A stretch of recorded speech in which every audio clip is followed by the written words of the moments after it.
चाय पिला भाई। यार बलवंते, दाल मखनी में तो बहुत अच्छा स्वाद था। अरे पाजी, संजय के ढाबे की तो बात ही कुछ और है। मजा आ गया। यार बलवंते, हाँ। तेरे को कुछ आवाज सुनाई दे रही है क्या? अरे यार, तेरे कान बज रहे होंगे। नहीं यार, मुझे कहीं से आवाज सुनाई दे रही है।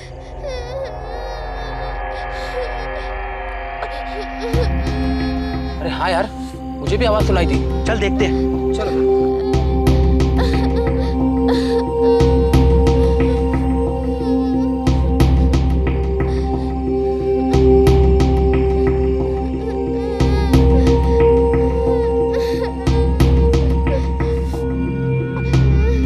अरे पाजी, आवाज वहां से नहीं, आवाज इस टेम्पो से आ रही है। अच्छा, चल देखते हैं।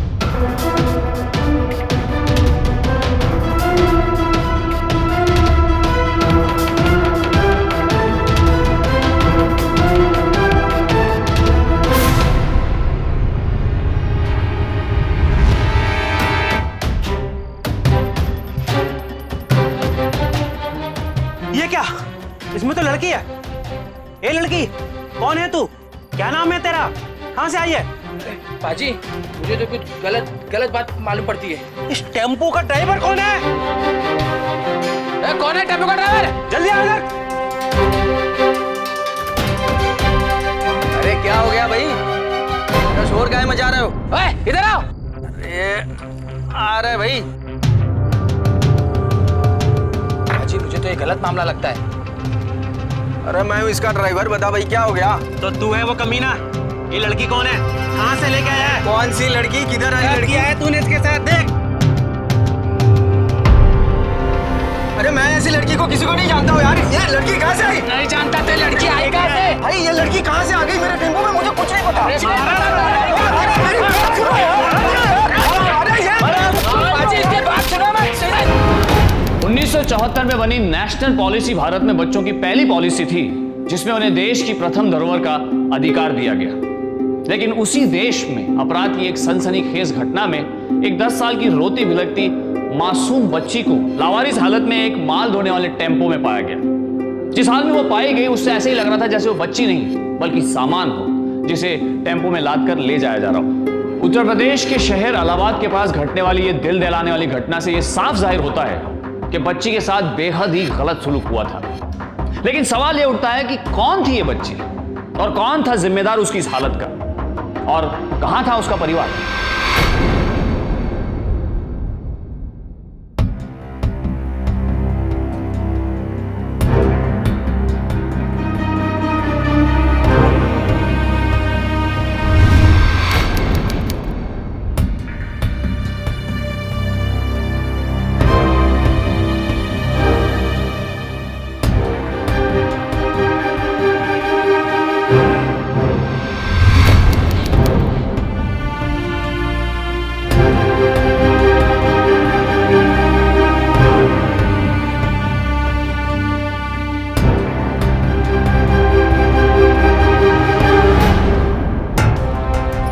शुरू हो गया मुझे छिनतर नाटक।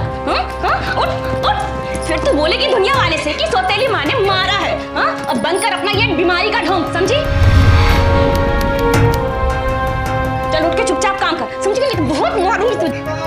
खाने का डिब्बा तैयार है। चल जल्दी से जा, जाके स्कूल के लिए तैयार हो। जा, जाना है ना स्कूल?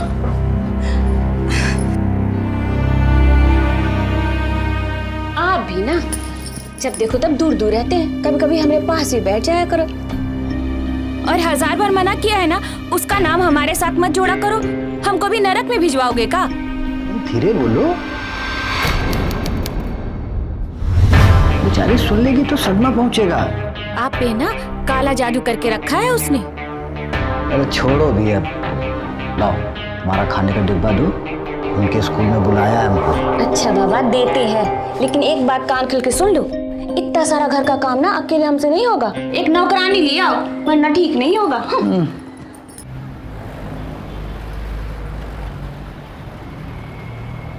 हमें ये बड़े ही दुख के साथ कहना पड़ रहा है कि आपकी बेटी मुस्कान इस बार भी फेल हो गई है। देखिए, हम उसकी बीमारी के बारे में समझते हैं, पर इस तरह से तो वो पिछड़ती जाएगी।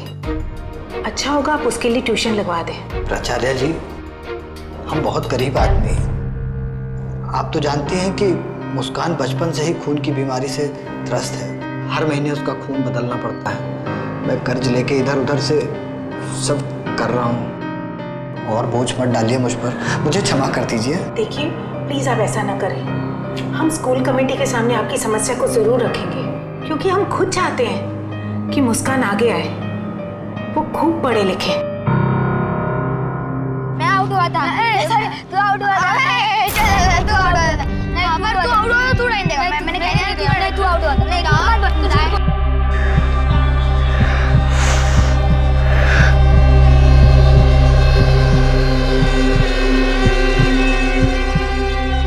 दो छोटी वाली हकीम जी की साली, हकीम जी गई दिल्ली, वहाँ से लाए बिल्ली, बिल्लियों की बीमार, बेहोश हो रहे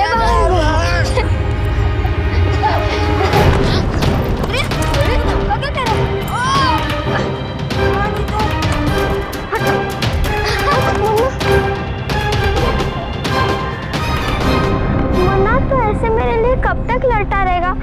देख तेरे कपड़े भी कितने गंदे हो चुके हैं, अब माँ भी डांटेगी।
कहाँ है ना तू? चल तू इधर आ। तुझे मैंने बोला है ना कि तू मेरे बच्चे से दूर रह। समझ में नहीं आता तुम्हारा? चल तू चल।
मैं आपसे एक बार फिर से विनती करती हूँ,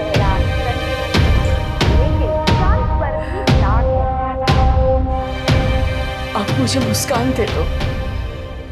उसकी हालत मुझसे देखी नहीं जाती। तो घर का सारा काम कौन करेगा? अरे रानी जी, आपको शर्म वरम आती है कि नहीं आती? हाँ?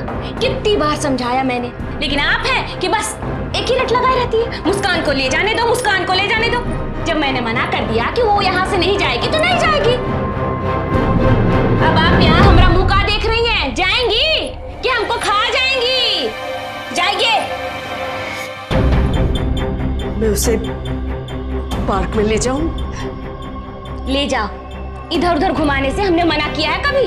अब इतने भी बुरे नहीं हैं हम, लेकिन याद रहे उसे कोई ऐसी वैसी पट्टी मत पढ़ाना, नहीं तो ठीक नहीं हो।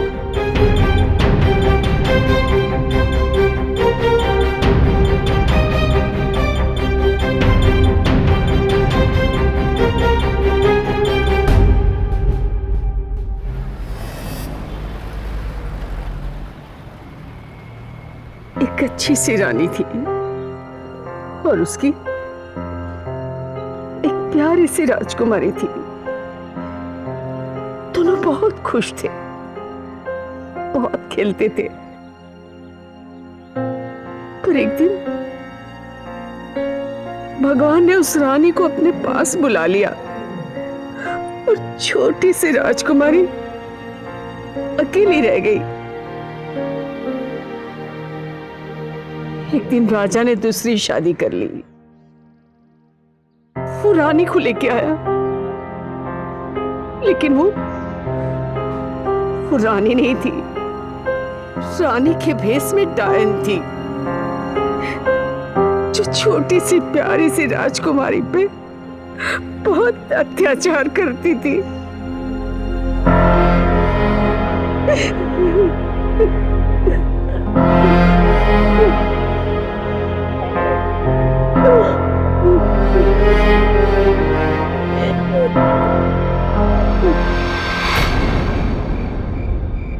आज उसकी नानी आई थी, फिर से वही राग आलाप रही थी।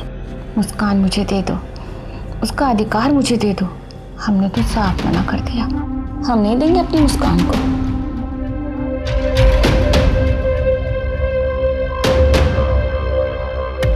हम तो कहते हैं कि मुस्कान को हमें उसकी नानी को दे देना चाहिए, सारा बोझ भी वही झेल लेगी। आप भी ना बिल्कुल बहुत ही सीधे हैं। सौतन की माँ सौतन से कम थोड़ी ना होती है। और वैसे भी हम नहीं देंगे मुस्कान को, भले ही किसी अनाथ आश्रम में क्यों ना भेज दे। और हम तो कहते हैं कि ये सारी बातें छोड़ो, उस पर जो इतना सारा पैसा खर्च कर रहे हो ना, वो खर्च करना बंद कर दो। मतलब 2-3 महीना अगर उसको खून नहीं चढ़ा ना, तो अपने आप ही मर आ जाएगी, पीछा भी छूटेगा हमारा। मेरा कहने का मतलब है कि वैसे भी इस बीमारी से उसकी मौत तो होनी निश्चित ही है ना। उसकी माँ भी तो इसी बीमारी से मरी थी, तो कल मरे सो आज मर जाए, पीछा भी छूट जाएगा हमारा।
सजना है ना, संवरना है ना तुझे। तुझे पता है अपने आईने में शक्ल देखी है कभी? देखी है तूने? सजना है ना तुझे, श्रृंगार करना है। ला मैं तेरा श्रृंगार देख, तेरी हिम्मत हो गई है।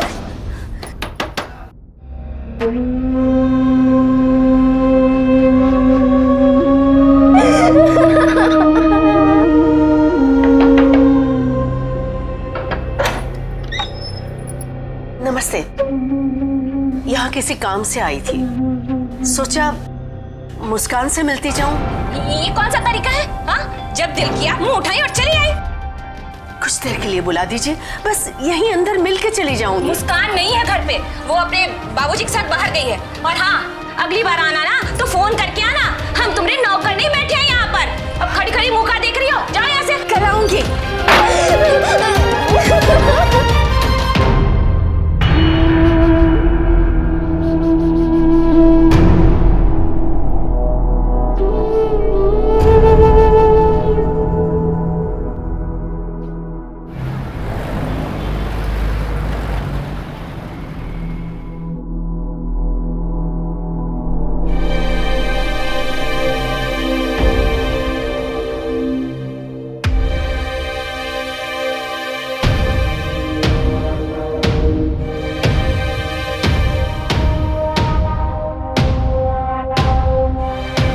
कहाँ गए ये लोग?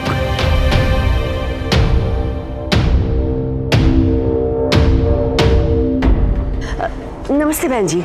नमस्ते। आप बता सकती हैं ये मुस्कान और उसके माता पिता कहाँ गए? मुस्कान की तबीयत खराब हुई थी, वो लोग दवा खाना लेके गए। क्या क्या हुआ मेरी बच्ची को? मुझे नहीं मालूम। मुस्कान कहाँ है? क्या हुआ उसे? अरे उसकी तबीयत कैसी है? डॉक्टर ने क्या कहा? अरे माता क्या बताएं, उसको लेकर हम लोग हॉस्पिटल जा रहे थे कि वो अचानक रास्ते में क्या हुआ रास्ते में?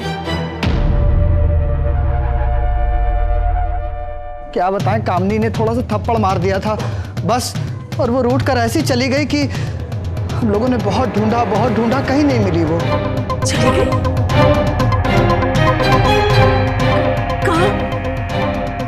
कहाँ चली गई? तुम दोनों की वजह से वो गई है। अगर उसे कुछ भी हुआ ना तो मैं नहीं छोड़ूंगी तुम लोगों को। नहीं माताराम, ऐसी बात नहीं है। देखो, जो हुआ उसे छोड़ो। मुस्कान हम दोनों की भी तो बेटी है ना। एक काम करते हैं, पुलिस स्टेशन चलते हैं और जल्दी से रपट लिखाते हैं। क्या हो गया? बच्ची की कोई फोटो है तुम लोगों के पास?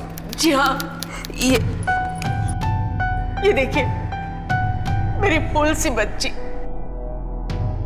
सच कह रहे हो इंस्पेक्टर साहब, इन्हीं लोगों की वजह से मेरी बच्ची भागने पे मजबूर हुई है। बहुत सताते हैं मेरी बच्ची को। उस बच्ची की कोई फोटो है तुम लोगों के पास? जी हाँ, ये देखिए, मेरी फूल सी बच्ची। सच कह रहे हो इंस्पेक्टर साहब, इन्हीं लोगों की वजह से मेरी बच्ची भागने पे मजबूर हुई है। बहुत सताते हैं मेरी बच्ची को। अरे ये क्या बोल रही हैं आप माता? हम लोग सब कुछ बेच के उसका इलाज करवाते थे। देखिए साहब, अगर कोई बच्चा बदमाशी करता है तो माँ बाप को कड़क तो होना ही पड़ता है ना। हम लोगों के दिल से पूछिए कि हमारे दिल पे क्या गुजर रही है। साहब, मुझसे ही सबसे बड़ी गलती हो गई। अरे मैंने तो बस गाल ही छुलाया था, हमें क्या पता था कि हमारे बच्चे हमसे रूठ कर इतनी दूर भाग जाएगी। देखिए, आप लोगों की भावनाएं मैं समझ सकता हूँ। आपकी रिपोर्ट लिख ली है, अब आप घर जाइए, पुलिस को अपना काम करने दो। पता नहीं किस हाल में होगी मेरी बच्ची।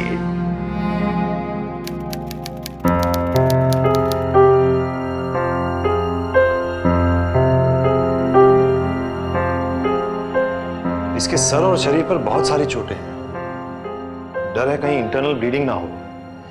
ये किसी वैश्य का काम है जिसने इतनी छोटी सी बच्ची पर इतना अत्याचार किया है। डॉक्टर साहब, इस बच्ची के साथ में कोई फिजिकली? नहीं इंस्पेक्टर, अभी तक रिपोर्ट में कोई भी रेप की बात नहीं है। वैसे अभी बहुत सारे टेस्ट करने बाकी हैं। Let's hope. आइए इंस्पेक्टर साहब। इसके फैमिली के बारे में कुछ पता चला? नहीं डॉक्टर साहब, हम लोग दिन रात कोशिश कर रहे हैं। जब डॉक्टर साहब एक बार बताइए, लड़की बच तो जाएगी ना? इस वक्त कहना मुश्किल होगा। जब से एडमिट हुई है तब से कोमा में ही है। इसकी हालत बहुत नाजुक है और अगर ये बच भी गई तो भी ये बोल पाएगी या नहीं ये भी कहना मुश्किल होगा। वैसे इसकी बचने की उम्मीद बहुत कम है। माँ बाप और बच्चों का रिश्ता बहुत ही मजबूत होता है, लेकिन अगर परिवार ही बच्चों का दुश्मन बन जाए तो उस मासूम का क्या होगा? अनुशासन के नाम पर बच्चों के साथ किए जा रहे बर्ताव से उन बच्चों के मानसिक और शारीरिक अवस्थाओं पर बेहद ही बुरा असर पड़ता है। इस तरह के व्यवहार से उन बच्चों का व्यक्तित्व विकास भी रुक जाता है। बच्चों के साथ किसी भी तरह का क्रूर व्यवहार यानी चाइल्ड अब्यूज करना एक गंभीर आपराधिक मामला है, और फिर चाहे इसमें माँ बाप ही क्यों ना शामिल हो, उन सबको भारतीय दंड संहिता की धारा 317 के अनुसार अपराधी मान लिया जाएगा। क्या हुआ था मुस्कान के साथ और कैसे वो उस टेम्पो तक पहुंची थी? क्या अपने माँ बाप की बदसलूकी के बाद वो फिर से मुस्कुरा पाएगी? क्या उसकी जिंदगी बच पाएगी? इन सारे सवालों के जवाब अब इलाहाबाद पुलिस को ढूंढने थे, लेकिन इन सबसे पहले इस बच्ची को बचाना जरूरी है। बता तुझे कहां से उठाई वो लड़की? साहब सच कह रहा हूँ मैं, मुझे कुछ नहीं पता साहब। मेरी बात को यकीन करो, भगवान की कसम मैं सच कह रहा हूँ।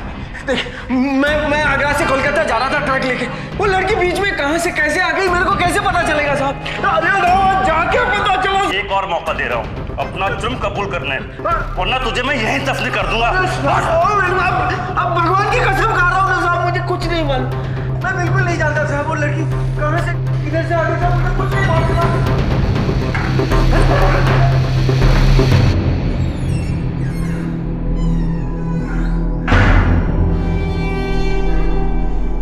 मैं प्ले करा।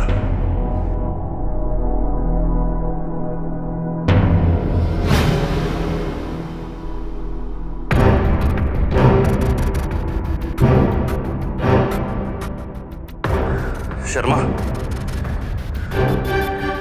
आगरा से लेकर इलाहाबाद की दूरी तकरीबन 450 किलोमीटर है। हो ना हो, लड़की का घर इसके बीच में ही है। इसके बीच में जितने पुलिस स्टेशन है छोटे बड़े, सब में लड़की का फोटो भिजवा दो। सब? और हाँ, लोकल न्यूज़पेपर में भी लड़की का फोटो भिजवा दो। ठीक, जाओ।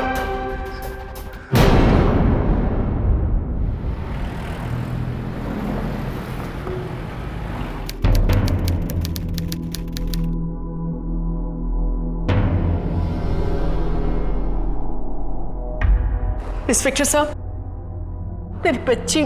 माता जी, आप एक ही बात हर रोज पूछने आ जाती है।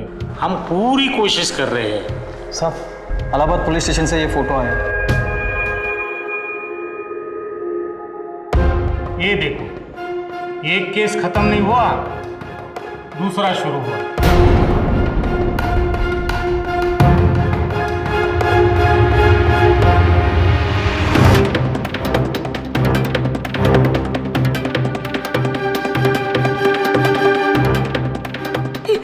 ये मेरी बच्ची है।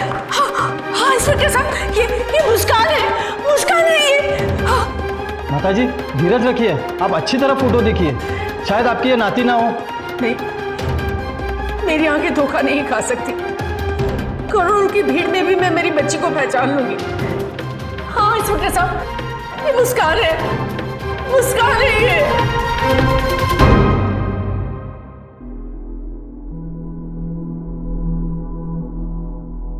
अरे इसकी सांसें क्यों फूल गई अचानक से? लगता है इसे सांस लेने में तकलीफ हो रही है। Fast fast.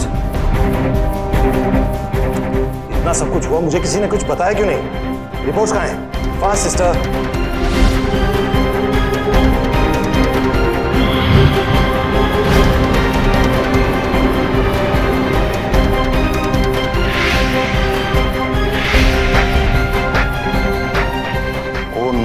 ये नहीं हो सकता, हमें इमीडिएटली ब्लड ट्रांसफ्यूजन की तैयारी करनी पड़ेगी। Please, we don't have time, fast. अरे इसकी स्किन पीली पड़ रही है, ये तो जॉन्डिस का लक्षण है। सिस्टर हमारे पास टाइम नहीं है, जल्दी करो वरना हम इसे खो देंगे, प्लीज फास्ट।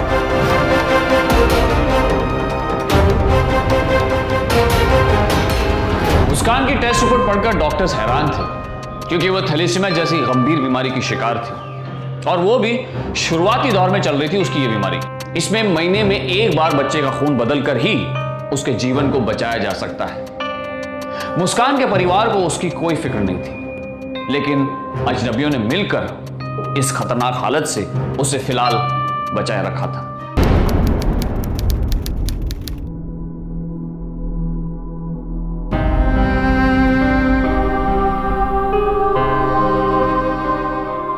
हे भगवान, ये क्या हुआ मेरी फूल सी बच्ची को? ये कैसे हुआ? यही तो हम जानना चाहते हैं कि इस बच्ची के साथ में ऐसा हुआ कैसे। ये सब उसकी माता पिता की वजह से हुआ है। न वो इसे मारते पीटते और ना ये घर छोड़कर भागती। आप जो कह रही हैं वो सच? हाँ, बिल्कुल सच कह रही हूँ। वो लोग इसे बहुत परेशान करते थे, मगर बीमार बच्ची कितना सहती। एक दिन उसकी सहन शक्ति का बांध टूट गया और आज इस साल में यहां पहुंच गई। क्या नाम है इस बच्ची का? मुस्कान, पर शायद ही जिंदगी में कभी मुस्कुराई होगी। इसकी मां यानी कि मेरी बेटी की मौत भी इसी बीमारी से हुई थी। उसके बाद इसके पिता ने दूसरी शादी की और सौतेली मां ने मेरी बच्ची को कभी चैन से जीने ही नहीं दिया। शर्मा, इसके माँ बाप को बोलो।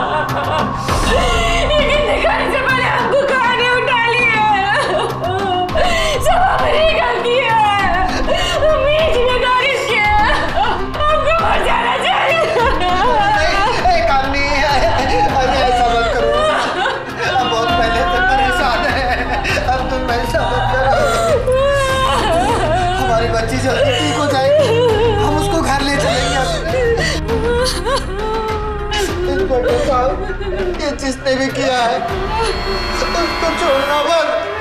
हमारी बच्ची का बहुत बुरा हाल किया है।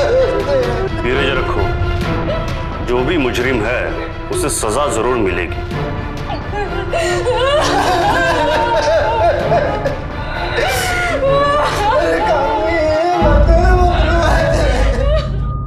एक मासूम बीमार लड़की के ऊपर हुए इस जघन्य अपराध की हर कड़ी सुलझने की बजाय उलझती जा रही थी।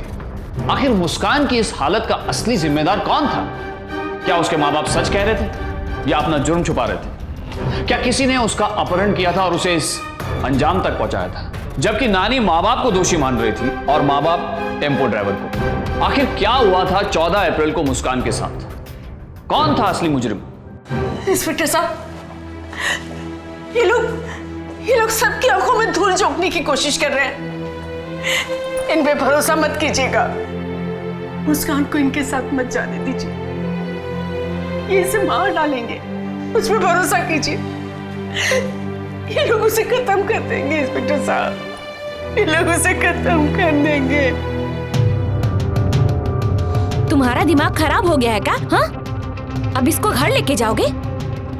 पागल हो गई हो क्या तुम? अरे मुस्कान अभी बेहोश है। धीरे बोल। अगर होश में आ गई ना तो पता है क्या होगा? मुस्कान को उनके हाथों में मत सौंपिए, वो मार डालेंगे। अरे मुजरिम आपके सामने है और आप उन्हें पकड़ नहीं रहे। मुजरिम को बिना सबूत के नहीं पकड़ा जा सकता। हम इनके घर भी गए थे, वहां हमको कोई सबूत नहीं मिला। पड़ोसी कुछ बोल नहीं रहे। जो बोल सकता था, बदकिस्मती से वो गूंगा है। मुस्कान को होश आ जाए और उसके बयान पे हम कुछ कर सकते हैं। आप चिंता मत कीजिए, हम मुजरिम को पकड़ के ही छोड़ेंगे।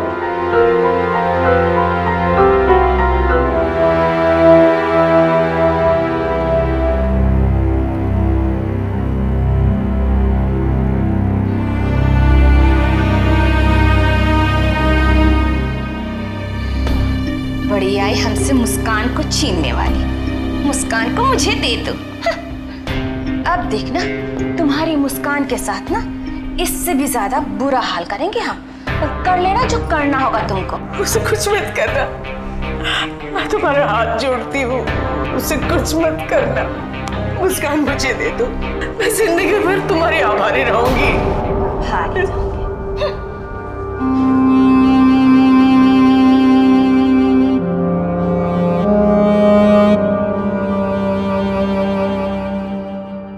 पुलिस की सारी कोशिशों के बावजूद भी असली गुनहगार अभी तक पुलिस की हद से बाहर था। इधर डॉक्टर्स भी अपनी उम्मीदें खो चुके थे। मुस्कान अभी भी कोमा में ही थी। तभी डॉक्टर्स ने फैसला किया कि मुस्कान को उसके घर भेज दिया जाए। एक बार फिर मुस्कान के अधिकार को लेकर दोनों पक्षों में दावे शुरू हो चुके थे। आखिर जीत मुस्कान की नानी की नहीं बल्कि उसके माता पिता की हुई। मुस्कान का पिता डिस्चार्ज पेपर साइन कर रहा था और उधर नानी लाचार मजबूर अपनी नातिन को दुश्मनों के साथ जाते देख रही थी और अंदर ही अंदर रो रही थी। डॉक्टर साहब, ये क्या कर रहे हैं आप? क्यों निकाल रहे हैं ये सब? अरे डॉक्टर साहब कहिए तो, ये क्या कर रहे हैं? डॉक्टर साहब आप तो समझने की कोशिश कीजिए। ये लोग अच्छे नहीं हैं। अरे इसे जीने नहीं देंगे। देखिए, बच्ची इस वक्त कोमा में जरूर है लेकिन स्टेबल है, और अगर इसके माँ बाप इसे वापस ले जाना चाहते हैं तो इसमें हॉस्पिटल कुछ भी नहीं कर सकते। लेकिन डॉक्टर साहब ये बच्ची मेरी मर जाएगी। इंस्पेक्टर साहब आप तो जानते हैं इन लोगों को, आपने सब देखा है। देखिए माता जी, शक के बिना पर हम कुछ नहीं कर सकते। इंस्पेक्टर साहब आपको तो पता है ना, हम लोग गरीब आदमी हैं। इतना बड़ा अस्पताल का खर्चा हम नहीं भर सकते। बिटिया को अरे शर्म करो, तुम्हारी अपनी बच्ची है, जीते जी मर जाएगी। तुमसे नहीं होता, मुझे दे दो, मैं संभालूंगी इसे। लेकिन ऐसा मत करो, इसे मत ले जाओ यहाँ से, मत ले जाओ।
बच्ची को होश आ गया। एक मिनट।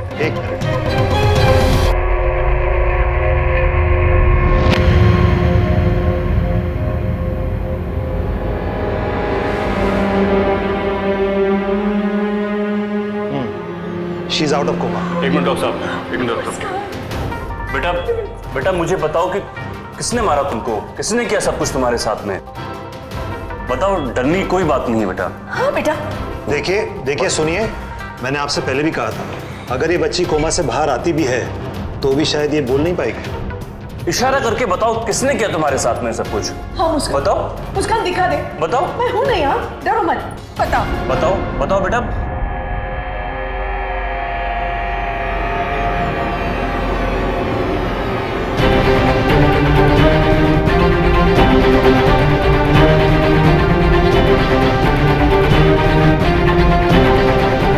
कहाँ जाएगा भाग के?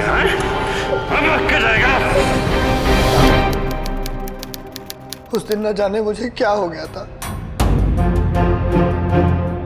मैं पता नहीं किसका गुस्सा मैंने अपनी बेटी पर निकाल दिया। ये सब इसकी गलती है। ये उससे नफरत करती थी। अपनी कलाई में चूड़ी का जख्म दिखा के मेरे गुस्से को और भड़का दिया साहब उसने। और मैंने अपना काबू खो दिया। मैंने मुस्कान को बहुत पीटा साहब, बहुत पीटा उसको। देखो अब मेरे ये दिन आ गए, तुम्हारी बेटी के हाथ तो मुझे मार खाना पड़ रहा है घर के। और उसके बाद बाथरूम में बंद कर दिया। रात भर वो बेचारी बिना खाना खाए बाथरूम में बंद रही। चल मार यहाँ पे।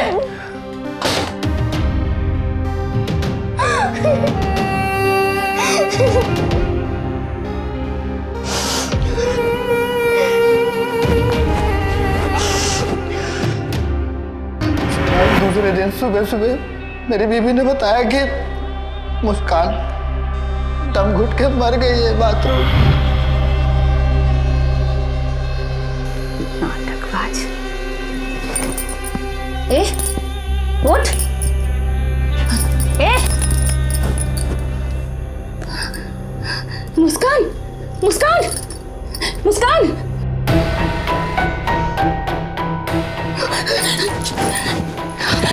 मैं पागल हो गया था, बौखला गया और मैं उसको लेके भागा। हम लोग डर गए थे, उसकी डेड बॉडी ठिकाने लगानी थी। हमने सब पड़ोसियों को बोला कि मुस्कान की बहुत तबीयत खराब है, हम उसे हॉस्पिटल ले जा रहे हैं।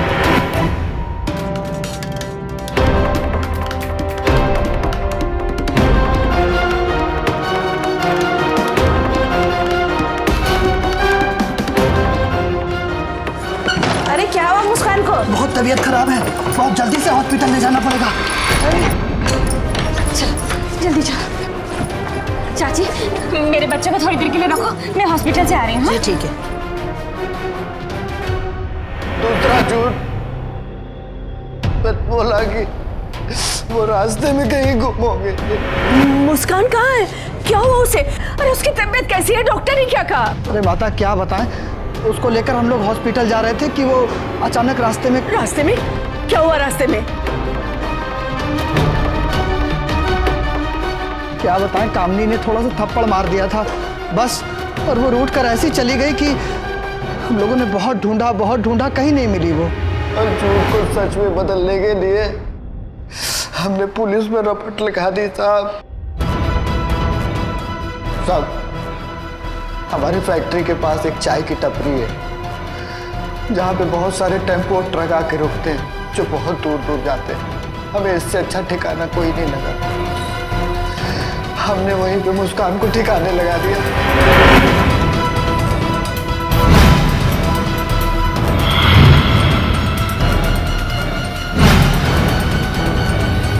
हमें लगा कि जब तक डेड बॉडी मिलेगी तब तक हम लोग फरार हो जाएंगे। हमारी फूटी किस्मत साहब, एक तो बीमार लड़की, उस पर से गूंगा बेटा।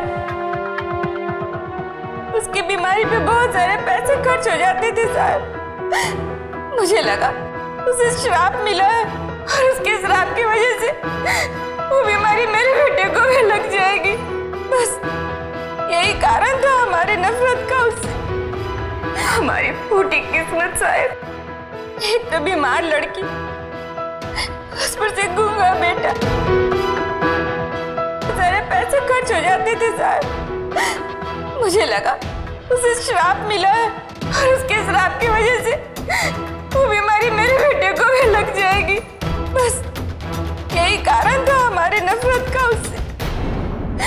और उस पर तो साहब गरीबी ने हमसे ये अपराध करवा दिया। साहब मुझे मालूम है कि इस अपराध की कोई क्षमा नहीं है, लेकिन मैंने अपनी बीवी के बहकावे में आके ये सब किया है। ये भगवान माफ करेगा साहब, भगवान मुझे क्षमा करे।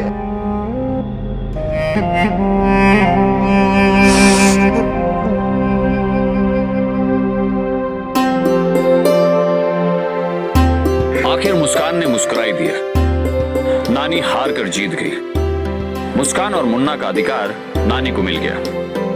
अपने ही घर की कैद से निकलकर आज दोनों बच्चे नानी के साथ आजाद हैं और खुश हैं।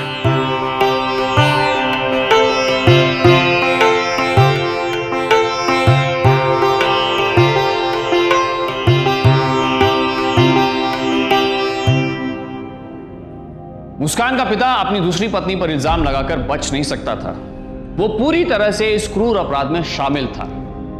चाइल्ड अब्यूज जैसे गंभीर आपराधिक मामलों में भारतीय दंड संहिता की धारा 317 के अनुसार अपराधी पर मानव वध का मुकदमा दायर हो जाता है, जिसमें बड़ी सी बड़ी सजा हो सकती है। हमारे देश की एक सामाजिक संस्था निर्मुक्ता के 2013 के एक सर्वे के अनुसार 66% बच्चे भारत में चाइल्ड अब्यूज का शिकार होते हैं। उनमें से एक है मुस्कान भी। मुस्कान की नानी उसकी परवाह जरूर करती थी, लेकिन वो मजबूर थी क्योंकि बच्ची उनके अधिकार में नहीं थी। लेकिन अगर समय रहते वो पुलिस को आगाह कर देती तो मुस्कान इस यातना से बच सकती थी। याद रखिए, अगर आप अपने आसपास किसी भी बच्चे पर जुल्म होते देखें तो इसकी खबर पुलिस को दें। और इसके लिए चाइल्ड हेल्पलाइन नंबर भी काम कर रहे हैं। चाइल्ड हेल्पलाइन नंबर है 1098 1098। आप इस पर कभी भी फोन कर सकते हैं और अगर आप चाहें तो आपका नाम भी गुप्त रखा जा सकता है। ऐसा करके आप एक बच्चे का बचपन और उसकी जिंदगी बर्बाद होने से बचा सकते हैं। तो सावधान हो जाइए। अब मुझे दीजिए इजाजत, फिर होगी आपसे मुलाकात एक ऐसी घटना के साथ। तब तक सावधान इंडिया, इंडिया फाइट्स बैक।